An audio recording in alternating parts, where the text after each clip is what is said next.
हरे कृष्णा। आज की इस क्लास में सभी भक्तों का स्वागत है।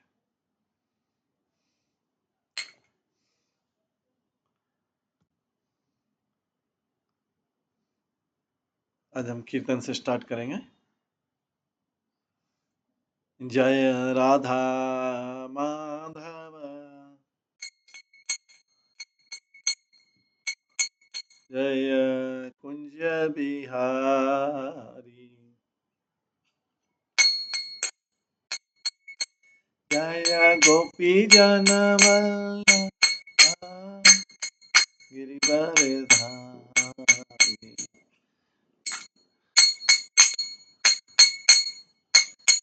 यशोदानंदन ब्रज जन रंजन, यमुना तीरा अनचारी,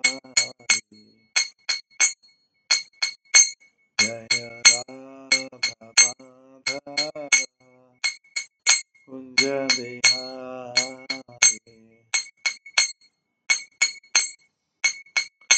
हरे कृष्णा कृष्णा कृष्णा हरे हरे राम राम राम हरे हरे, हरे कृष्णा कृष्णा कृष्णा हरे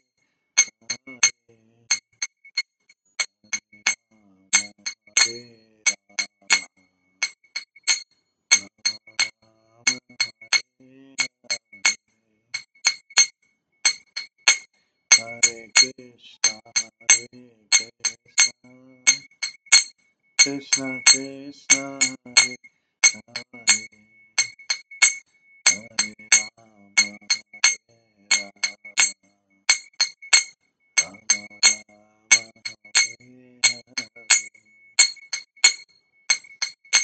हरे कृष्णा कृष्णा कृष्णा हरे हरे, हरे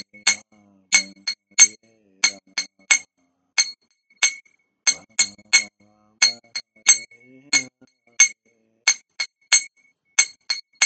हरे कृष्णा कृष्णा कृष्णा हरे हरे, हरे राम राम हरे हरे।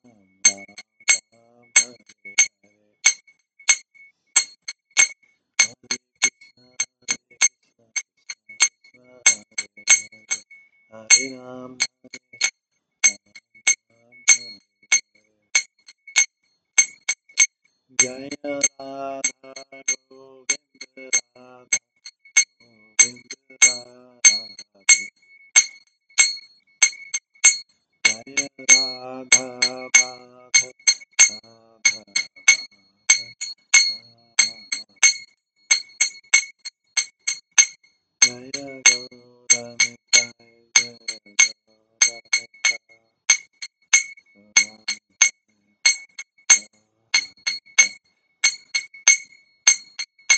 जय जय प्रभुपाद प्रभुपाद प्रभुपाद, जय निताय गौर हरि बोल हरि बोल।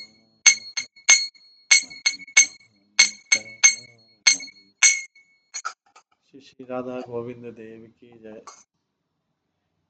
श्री जगन्नाथ बलदेव सुभद्रा महारानी की जय। श्री श्री गौर निताय की जय। शिल प्रभुपाद की जय। हरे कृष्णा। आज की इस क्लास में सभी भक्तों का स्वागत है।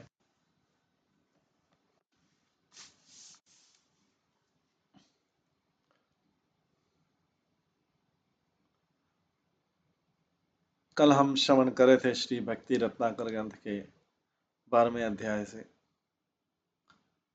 जिसमें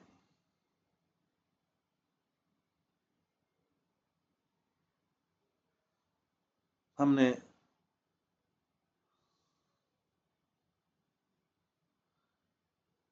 श्रवण किया था, किस प्रकार से ब्रह्मा ने बड़ी नम्रता के साथ में भगवान कृष्ण से निवेदन किया था, कृपया आप नदिया में, कलयुग में नदिया में जन्म लीजिए और अपने लीलाएं बताइए अपने संगियों के साथ में, और उस समय मुझे लोअर कास्ट में जन्म दे दीजिए, क्योंकि मैं अपना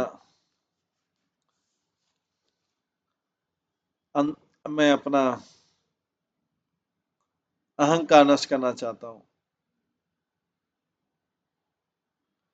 लोग मुझे अनादर से देखना चाहिए, जिससे मेरा अहंकार नष्ट हो जाएगा और मैं नम्रता से आपके चरण कमलों पर रेस्ट करूंगा। इस अवतार में मुझे आप अपनी माया से ढक मत देना, जैसा कि पहले आप कर चुके हैं। मैं कंटिन्यूअसली आपके संग, भक्तों के संग रहना चाहता हूँ और मैं आपकी पूजा करना चाहता हूँ। जितने जीवन चाहें, जितने जन्म चाहें, उतने मैं आपकी पूजा करना चाहता हूँ।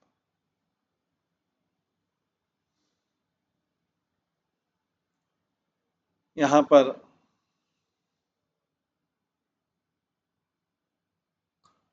ब्रह्मा जी इसलिए प्रार्थना कर रहे हैं क्योंकि ब्रह्मा जी ने भगवान के चरण कमलों पर अपराध किया था। उनके जो गाय बछड़े और प्रिय भक्त थे उनको चुरा लिया था।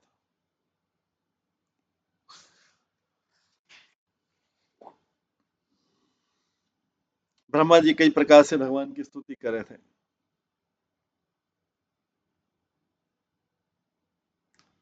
कलयुग के पूर्वार्ध में, प्रथम परार्ध में चैतन्य महाप्रभु सारे जगत को लाभ पहुंचाएंगे, ऐसा ब्रह्मा जी बता रहे थे। भगवान ने ब्रह्मा को क्षमा कर दिया, लेकिन भगवान ब्रह्मा जी ने अपने आप को क्षमा नहीं किया और उन्होंने सोचा कि उनका दोष तब तक दूर नहीं हो सकता चैतन्य महाप्रभु के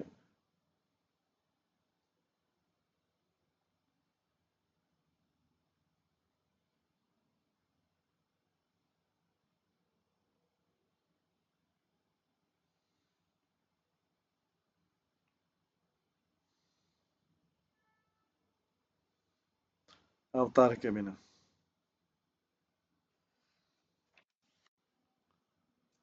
महाप्रभु ब्रह्मा की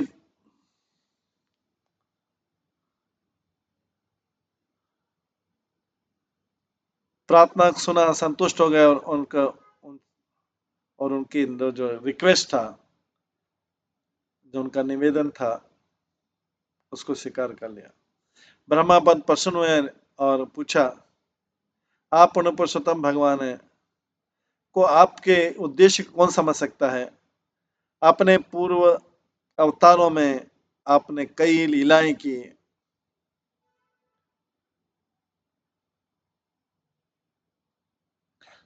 तो आप जब नदी आएंगे तो हमें क्या प्रकट करेंगे?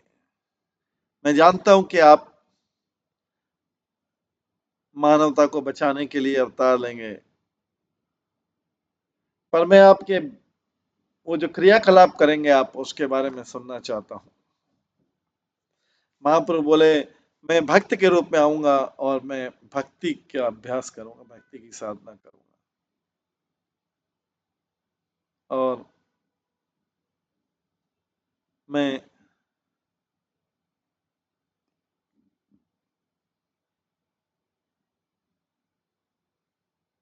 संकीर्तन जैसे अमूल्य चीज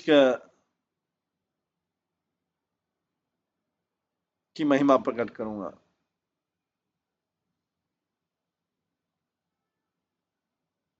मैं मानवता का ध्यान अपनी तरफ आकर्षित करूंगा, ब्रज की महिमा का ध्यान के ऊपर ध्यान आकर्षित करूंगा, माधुर्य रस का उपयोग कर। जब वे ऐसा बोल रहे थे, श्री ईशान जो हैं महाप्रभु के सेवक के, धीरे धीरे रोने लगे महाप्रभु के, राधा रानी के प्रेम में और भक्ति में। और महाप्रभु की जो 3 इच्छा थी जो उन्होंने ब्रह्मा को बताई थी और बाद में वही जो है क्वालिफाइड वर्चुअस डिवोटीज को बताई थी। श्री चैतन्य चरितमृत में बताया गया है 3 जो गोल हैं श्री चैतन्य कृष्ण चैतन्य के।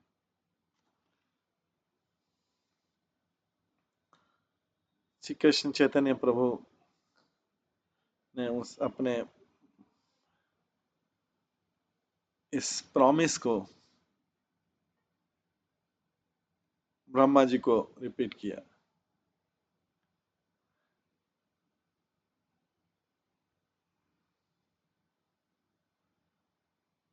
ब्रह्मा जी को बोलते हैं महाप्रभु के मैं तुमको आश्वासन देता हूं कि जब मैं लीला करने आऊंगा तुम नवदीप में उपस्थित रहोगे मेरी लीलाओं को देखने के लिए।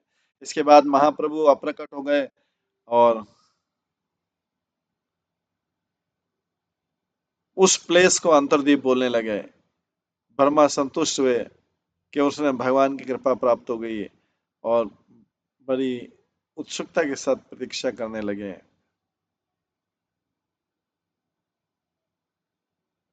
महाप्रभु के अवतार का नवदीप में प्रकट होने के लिए। मेरे प्रिय श्रीनिवास ईशान बोलते हैं कौन वर्णन कर सकता है महाप्रभु की लीलाओं का अंतर्दीप में। केवल अंतर्दीप को देख दर्शन करने से सबकी सारी इच्छाएं पूरी हो जाती। इसके बाद वे स्वर्ण विहार की तरफ गए। ईशान ने सारे भक्तों को स्वर्ण विहार गांव की तरफ दिशा किया जहां पर महाप्रभु ने कई लीलाएं की। उसके पश्चात वे सिमुलिया गांव में गए जिसको सीमांत द्वीप भी बोलते हैं। जब इस सिमुलिया गांव की सिमुलिया द्वीप की सीमांत द्वीप की सुंदरता देख रहे थे ईशान ठाकुर ने अलग अलग घटनाओं का वर्णन किया जिससे ये स्थान पूरे जगत में प्रसिद्ध हुआ। एक बार महेश्वर कैलाश में जो है नदिया के भक्तों की महिमा को सुनकर अमृत महिमा को सुनकर उसका लाभ उठा रहे थे।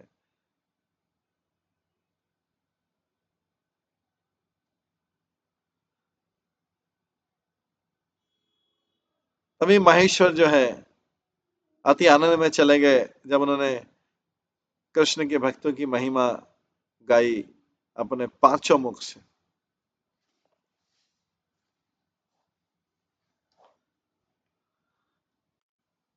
जब वो चैंट कर रहे थे तो दिग वर्मा ने इतनी जोर से डांस किया कि कैलाश पर्वत भी कांपने लगा। डांस करते महेश्वर ने अपने सारे इंस्ट्रूमेंट भी श्रृंग और डमरू भी बजाने लगे जिसकी ध्वनि से आकाश जिसकी ध्वनि आकाश को भेद गई। साथ साथ में वो सिंह के समान गर्जना करने लगे। अपने पति की दशा देखकर पार्वती देवी आश्चर्यचकित हो गई और ये डिसाइड नहीं कर पाई क्या करना चाहिए।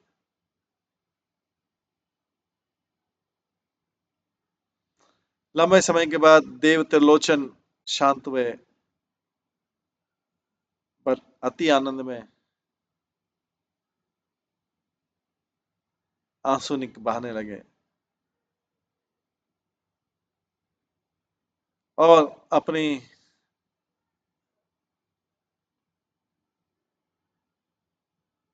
सिंह चर्म पर टाइगर के स्किन सिंह चर्म पर बैठे हुए जो उनका आसन रहता है और एक सिल्वर के पर्वत के समान उन्होंने कलयुग की महिमा गाई। इधर उधर देख के सुंदर मुस्कान से उनके मैं पर उन्होंने पार्वती देवी को बुलाया कि वो उनके पास बैठ जाए। पार्वती भी उनके साथ बड़ी प्रसन्नता के साथ बैठ गई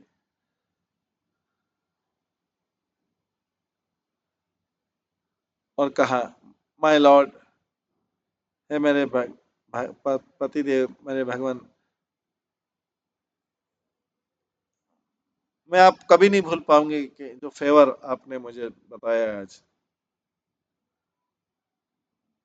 पर मैं समझ नहीं पाई जो नाम आपने अपने भजन में गाए।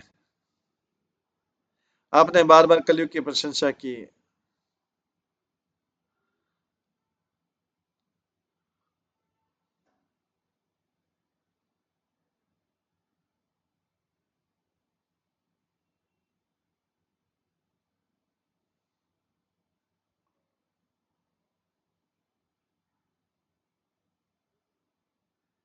और आपने उसमें बार बार कलयुग की प्रशंसा की।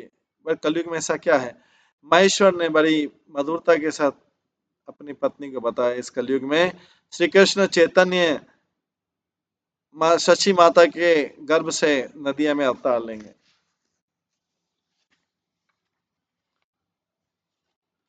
उनका श्रीमती राधा रानी के पास जैसा गोल्डन कॉम्प्लेक्शन होगा।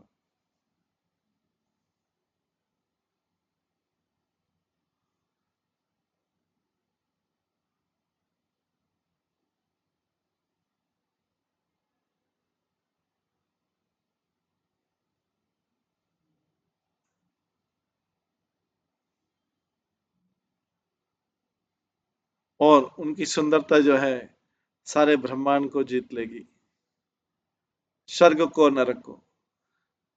वो कामदेव का भी गर्व को पराजित कर देंगे और नवदीप में बहुत अद्भुत लीलाएं करेंगे। वो और उनके जो संगी हैं वो व्रज का अमूल्य प्रेम प्रकट करेंगे और उनके द्वारा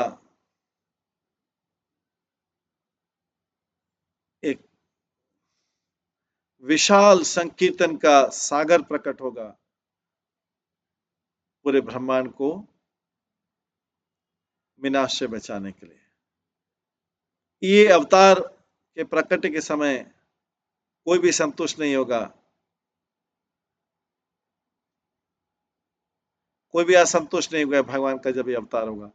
जो बड़े बड़े अपराधी हैं वो भी उनकी कृपा प्राप्त करेंगे।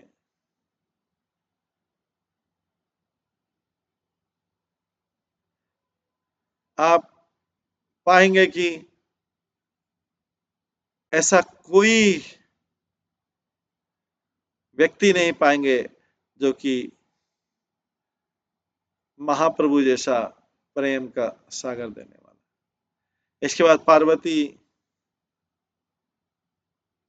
गौर सुंदर की नव पूजा करने लगी नवद्वीप में और महाप्रभु ने बड़ी प्रसन्नता के साथ में उनके सामने प्रकट हुए और उनके सुंदर चेहरे पर करोड़ों करोड़ों चंद्रमा की जो प्रकाश है वो उनके चेहरे पर प्रकट करने लगे। पार्वती अभिभूत हो गई अपनी बड़ी बड़ी आंखों से, वक्ष सर से छोड़े, सुंदर शरीर से, सुंदर कपड़े से और बड़ी विशाल चाल से। जब पार्वती अपने आंसू को प्रकट नहीं कर पाई महाप्रभु के प्रकट होने पर, तो भगवान विशंबर ने बड़ी मधुरता के साथ कहा, हालांकि तुमने मेरे को बहुत लंबे समय तक मेरी पूजा की, फिर भी आप आपको नियंत्रण नहीं कर पा रही हैं। आप क्या चाहती हैं मुझसे?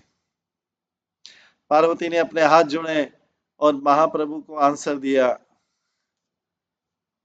मैं जानती हूँ कि आप कलयुग को आशीर्वाद देंगे आपके अपने अवतार से। आप त्रिताप के कष्ट मिटा देंगे इस ब्रह्मांड से और मानवता का आनंद बढ़ा देंगे।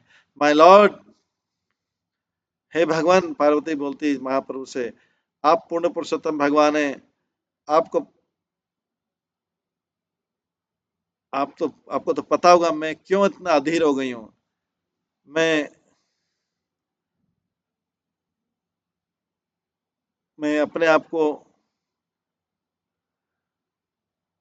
अपने भक्त की तरफ से मैंने अपने भक्तों को देख के मैंने कुछ गलत धारणा अपना ली, मैं उसकी दोषी हूं। जैसे मैंने चित्रकेतु को श्राप दे दिया था और उसके कारण उसको वृत्तासुर के रूप में जन्म लेना पड़ा। पर आपके भक्त इतने महान हैं, उनका चरित्र महान है कि जब चित्रकेतु को श्राप दिया गया था तो भी मेरी स्तुति कर रहा था। है मेरे भगवान, मेरे को भी एक बार चांस दे दीजिए आपकी नवदीप लीला में भाग लेने का और आपकी क्रीड़ाओं को देखने का नदिया में।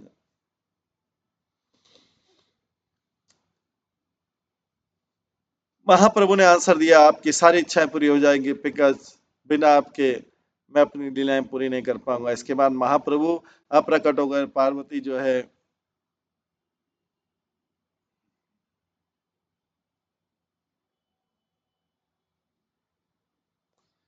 दंडवत प्रणाम करने लगी। पार्वती ने महाप्रभु के चरणों की धूल जो है अपने बालों के मध्य लगा ली। इसके कारण से इस द्वीप को सीमांत द्वीप बोलते हैं। पार्वती ने बड़ी उत्सुकता के साथ भगवान के नदिया अवतार का प्रतीक्षा की।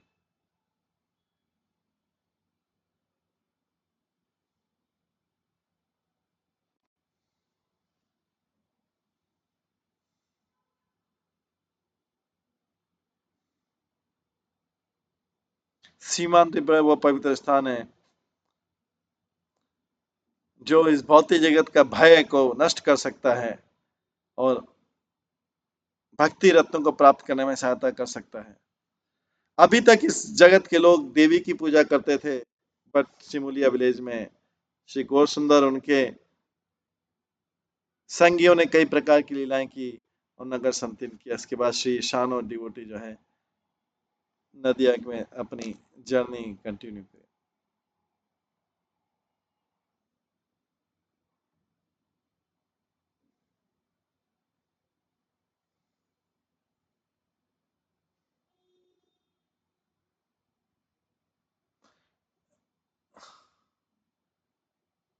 अब इसके बाद गोदरुम गीत या गाड़ी गाचा।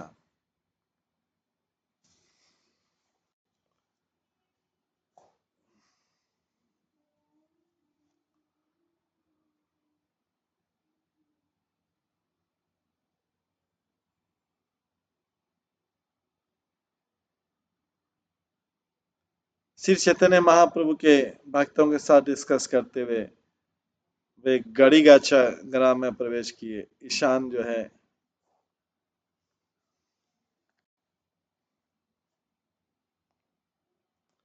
ने अपना वर्णन चालू किया गड़ी गाचा के इतिहास का। ये एक्सप्लेन करते कि ये पहले गोदरुम द्वीप के नाम से जाना जाता था। एक दिन इंद्र ने सुरभि देवी को कहा, भगवान की माया शक्ति के कारण मैं अपने आप को नियंत्रित नहीं कर पा रहा हूँ और मेरे अहंकार के कारण मैंने कई अपराध किए हैं। हालांकि भगवान ने मुझे क्षमा कर दिया, लेकिन मैं अपने आप को फिर भी दोषी मानता हूँ। मैं पूरी तरह से दंड पाना चाहता हूँ, जिससे क्या मैं फिर से अपने भगवान की सेवा कर सकूं। सुरभि के सुरभि ने सुरभि गौ ने मधुरता से उत्तर दिया, मैं आपके मन को समझ सकती हूँ। मैं आपको आश्वासन देता हूँ कि आपकी इच्छा पूरी होगी इस इनका भगवान के इस अवतार में। वो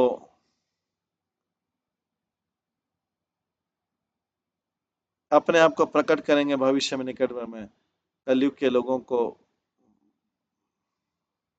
लाभ देने के लिए। वैजयंती नंदन कृष्ण स्वयं गौरांग श्री गौरांग का रूप लेंगे और अपने आध्यात्मिक लीला को नदी पे प्रकट करेंगे। केवल वही जो उनकी कृपा प्राप्त कर सकते हैं, उनके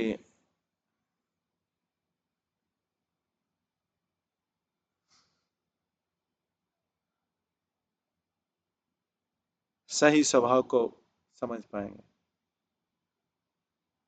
चैतन्य महाप्रभु के रूप में भगवान मानवता को सभी प्रकार के कष्टों से, अपराधों से बचाएंगे। सुरभि और इंद्र जो है नवद्वीप की सुंदरता देख के बहुत प्रसन्न हुए। भगवान चैतन्य के चरणों की पूजा करने के लिए सुरभि चैतन्य महाप्रभु के दर्शन कर पाई, जो कि स्वयं भगवान है। उसका आनंद जो था, आनंद की कोई सीमा नहीं। उन्होंने गौरचंद्र के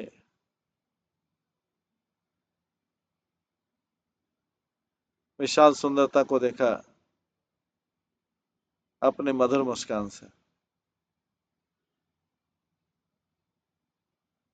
नवदीप चंद्र ने सुरभि को कहा, महाप्रभु ही है जो नवदीप चंद्र, मैं आपके मन को समझ सकता हूँ, इसलिए मैं आपको शक्ति दे रहा हूँ कि आप मेरे लीलाओं को नवदीप में समझ सकेंगे और आपकी इस तरह से सारी इच्छाएं पूरी होंगी।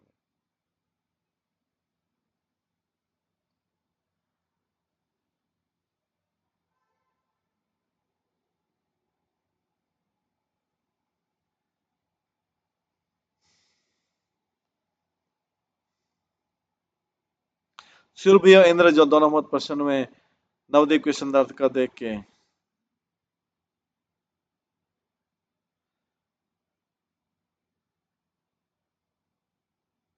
जब भगवान ने ऐसा बोला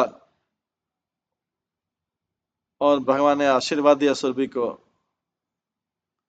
तब जो है इंद्र दौड़ते दौड़ते आया और वो भी भगवान के चरण कमलों पर गिर पड़ा। इंद्र की इस दुखी अवस्था को देख के महाप्रभु विशंबर ने उनको आश्वासन दिया, चिंता मत करो, तुम्हारी भी इच्छा पूरी होगी। इंद्र ने तब भगवान से कहा, ऐसा कोई व्यक्ति है जो आपकी मायावी शक्ति से अभिभूत न हुआ?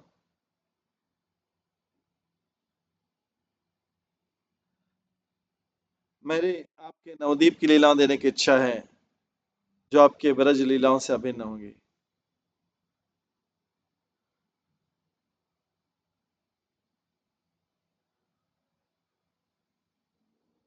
भगवान ने बड़ी मधुरता के साथ मुस्कुराए और इंद्र को आशीर्वाद दिया, जो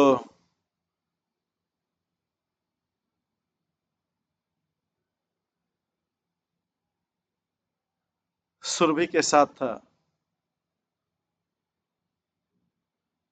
सुरभि के साथ स्तुति करता है भगवान के अलग अलग तरीके से। वे दोनों निराश हो गए जब श्री चैतन्य महाप्रभु उनकी दृष्टि से ओझल हो गए। उन्होंने अपना अटेंशन एक बार फिर से नवदीप की सुंदरता पे डाला।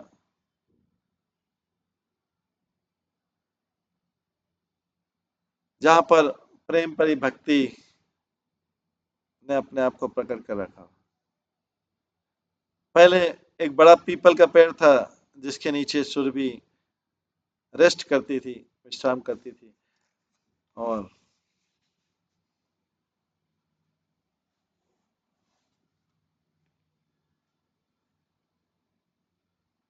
इस स्थान का नाम है गोद्रुमदीप। इसका जो पॉपुलर नेम है गड़ी गाचा है। जो भी इस जिसने भी इस पवित्र स्थान को दर्शन किया है, वो कृष्ण के चरण कमलों में की भक्ति पाएगा। इसके बाद मध्यद्वीप है, यह मजीदा है। ईशान ठाकुर और उनके जो तीन संगी थे,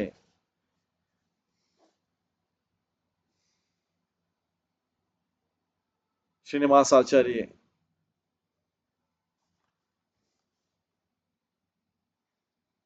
नरोत्तम दास ठाकुर और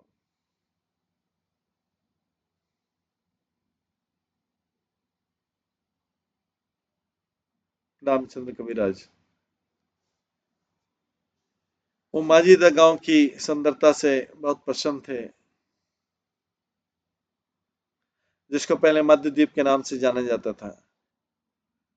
एक समय 7 संत ऋषि थे जो कि भगवान की महिमा गाने बिजी थे। जब वो नवदीप की सुंदरता को देख रहे थे, वो तब वो डिस्कस कर रहे थे आपस में कि नवदीप जो है वो किस लिए इतना पवित्र स्थान है। एक संत ने कहा कि नवदीप की महिमा की कोई सीमा नहीं है, क्योंकि भगवान यहाँ पर कई प्रकार की लीलाएं करेंगे, प्रकट और अप्रकट रूप से। हर कोई भगवान की प्रकट लीला देख सकेगा, और जो बहुत भाग्यशाली होंगे वह प्रकट लीला भी देख सकेंगे। दूसरे संत ने कहा केवल कलयुग के लोगों को आशीर्वाद देने के लिए भगवान जन्म लेंगे जगन्नाथ मिश्र के घर में। उनका रूप जो है गोल्डन होगा, और वो भी पूरे जगत को आकर्षित करेंगे।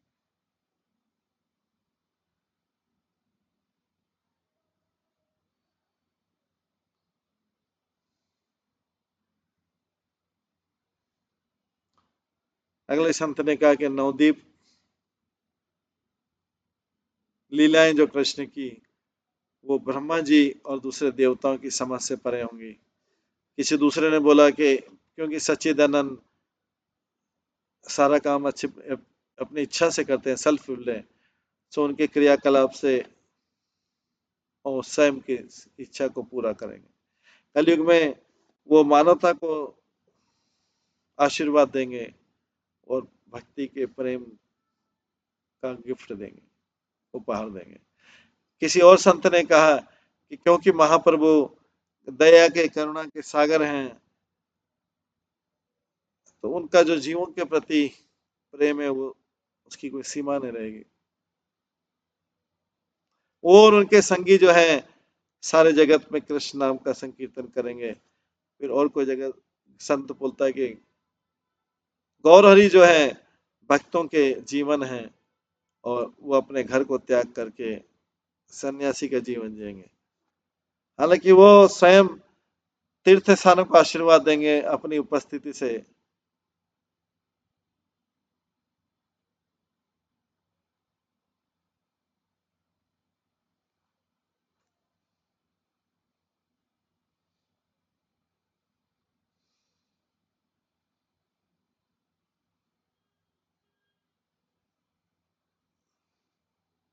वो जो है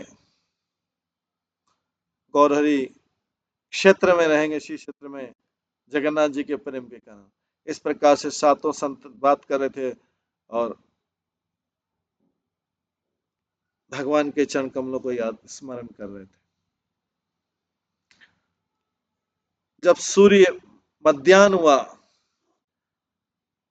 मिड डे सन हुआ, तो महाप्रभु उनके सामने, उन सातों संतों के सामने प्रकट हुए। जो सातों संत थे अपनी आंखें बंद नहीं कर सके, महाप्रभु की शोभा को, सर्व आकर्षक शोभा को देखने लगे बिना आंखें बंद किए। आनंद में डूब के वो महाप्रभु के चरण कमलों पर गिर पड़े और उनको स्तुति करने लगे कई प्रकार से।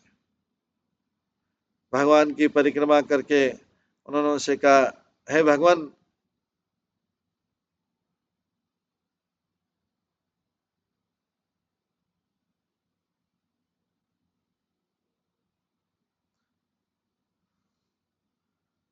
आनंद में डूब के वो महाप्रभु के चरणों में गिर पड़े और उनकी स्तुति करने लगे अलग अलग तरीके से।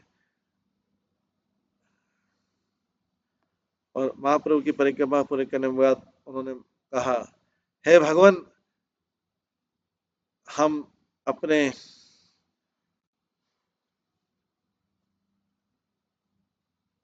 आपके नदियां प्रकट होने की आशा अपने हृदय में बनाए रखेंगे।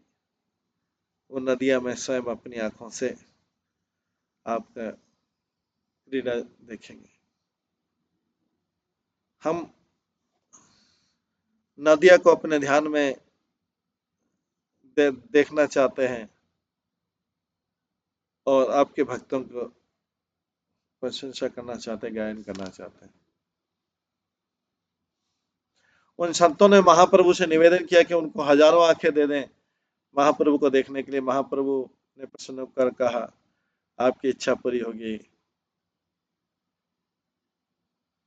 पर एक चीज का ध्यान रखना, मेरे नवद्वीप की क्रीड़ाएं गोपनीय लीलाएं हैं, सो आपको इसको गोपनीय रखना पड़ेगा, किसी को बताना नहीं पड़ेगा। ये बोल के संत बोले, प्रभु, महाप्रभु, क्या मानव शरीर से के हाथ से, हथेली से संभव है कि सूर्य को ढका जाए? महाप्रभु स्माइल करने लगे ये सुन सुन के। इस प्रकार से संतों पर कृपा करके महाप्रभु अप्रकट हो गए। उनके अप्रकट होने से सारे संत बहुत निराश हुए और उस स्थान को छोड़ दिया। उसके बाद कुमारहट्ट गए, गंगा के किनारे, वो जहां पर उनके जो उनके सेटल होने के लिए उचित स्थान था, और वहां पे निश्चय किया वहां पे रुकेंगे। इसको इस ये प्लेस हो गया, सप्तऋषि घाट हो गया।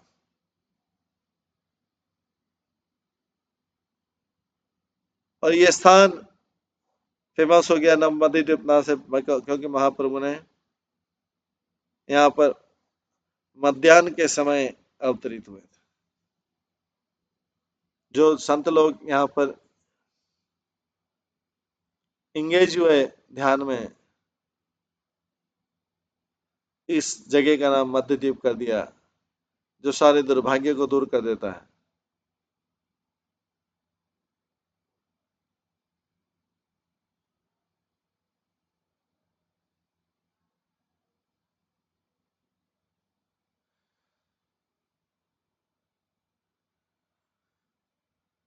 महाप्रभु की यहाँ पर लीला होने के कारण ये सारे जगत में प्रसिद्ध हो गया। अब श्री ईशान ठाकुर जो महाप्रभु के सेवक हैं, बड़ी प्रसन्नता के साथ आगे बढ़े वामनपुकुर गांव की तरफ।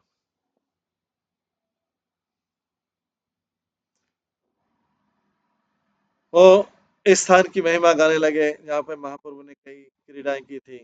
कई एक्सपर्ट कहते कि वामनपुकुर, इसको पहले ब्राह्मण पुष्कर बोलते हैं थे। और इस जगह का इतिहास बता लगे श्रीनिवास आचार्य को। एक बहुत बड़ा अनुभवी ओल्ड ब्राह्मण था, जो बहुत बड़ा योगी भी था और विद्वान भी था शास्त्रों में। उसके मन में एक आशा थी कि पुष्कर तीर्थ को जाए, जिसके प्रति उसका बहुत सम्मान था, पर नहीं जा सका उसकी ओल्ड एज के कारण। उसने मन में पश्चाताप किया कि मैं बहुत दुर्भाग्यशाली हूँ कि मैं पुष्कर तीर्थ को नहीं देख पाया, क्योंकि ये जो है ये दूर पश्चिमी देश में है। मैंने अपने सारे स्वर्णमय दिन व्यर्थ गंवा दिए।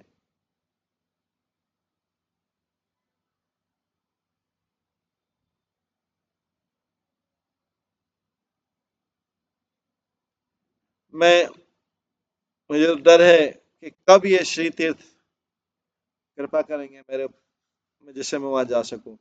ब्राह्मण रोज शोक करने लगा एकांत में। ब्राह्मण की कंडीशन देख के श्री पुष्कर तीर्थ जो है, तीर्थराज जो है, दया के कारण इस जगह पे आ गए, उनके सामने आ गए। उसी समय एक नया कुंड बन गया अपने शुद्ध जल से। पुष्कर तीर्थ उनके सामने आए, ब्राह्मण के सामने, और उसके मधुरता से बोला, शोक मत करो ब्राह्मण, इस तीर्थ में वास करो, आओ स्नान करो इस कुंड में। ब्राह्मण बहुत प्रसन्न हुआ और बड़ी शीघ्रता से उसने स्नान किया।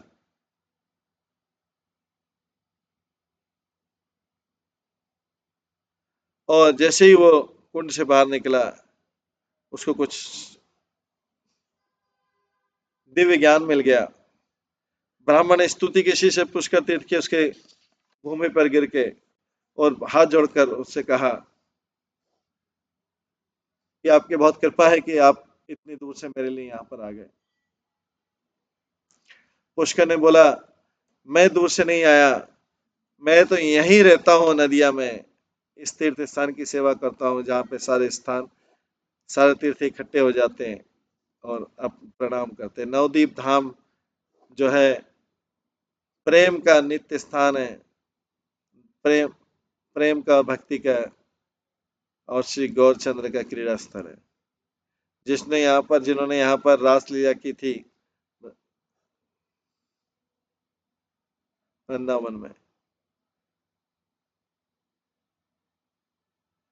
वो वृंदावन में श्याम है और नवद्वीप में गौर है। नवद्वीप में महाप्रभु गोप के समान व्यवहार करते हैं। ये कलयुग जो है महाप्रभु की अप्रकट प्रकट लीलाओं के कारण प्रसन्नता में रहेगा।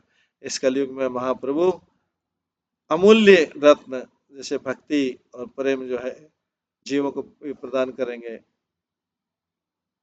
जो अभी बड़ी बुरी अवस्था में है।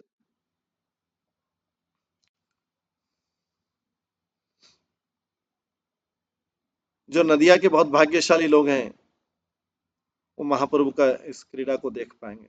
ये सारा चीज सुन के ब्राह्मण जोर जोर से रोने लगा और कहने लगा, क्या मैं उस समय नदिया में जन्म ले सकता हूँ? कि मैं इतना भाग्यशाली हो सकता हूँ महाप्रभु के सुंदर लीलाओं से? श्री पुष्कर राज अब प्रकट हो गए। ब्राह्मण को सांत्वना दे के अलग अलग तरीके से ब्राह्मण बहुत निराश हुआ महापुष्कर के अप्रकट होने से। इस बीच में एक आकाशवाणी हुई, उसमें बोला गया कि हमेशा महाप्रभु के चरण कमलों के बारे में सोचो, शांत हो जाओ, आपकी सारी इच्छाएं पूरी हो जाएंगी। जो ब्राह्मण था बहुत प्रसन्न हुआ और नवदीप चंद्र चैतन्य महाप्रभु के बारे में सोचने लगा। हर कोई बहुत आश्चर्यचकित हुआ महाप्रभु के प्रयासों को देख के, जिसके द्वारा वो महाप्रभु को प्रसन्न करने का प्रयास कर रहा है। तो जो ब्राह्मण पुष्कर नाम है, ये इससे आया कि पुष्कर तीर्थराज पुष्कर ने जो है ब्राह्मण को दर्शन दिए। इसलिए ये स्थान जो है पुष्कर तीर्थ स्थान है, जहाँ पे ब्राह्मण ने महाप्रभु की पूजा की थी। जो यहाँ पे रहता है उसको महाप्रभु के दर्शन होते हैं। जो यहाँ पे गाता है प्रशंसा, वो नरक की दुख को भी हटा सकता है। हे श्रीनिवास,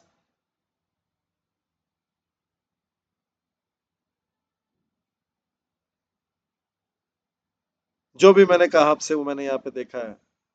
इस प्रकार का करके श्री ईशन ठाकुर रोने लगे और अब उन्होंने वामन पुष्कर की तरफ प्रस्थान किया।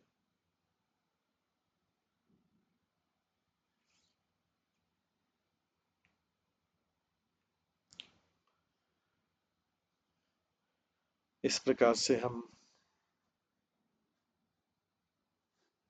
देखा कि किस प्रकार से नवद्वीप में सारे महत्वपूर्ण तीर्थ हैं, पुष्कर तीर्थ भी और भी दूसरे तीर्थ।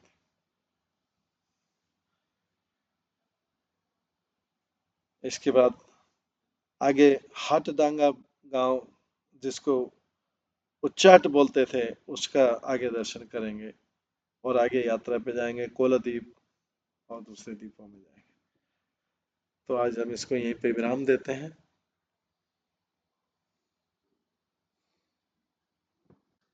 भक्ति रत्नाकर ग्रंथ के इस 12वें अध्याय में यहाँ पर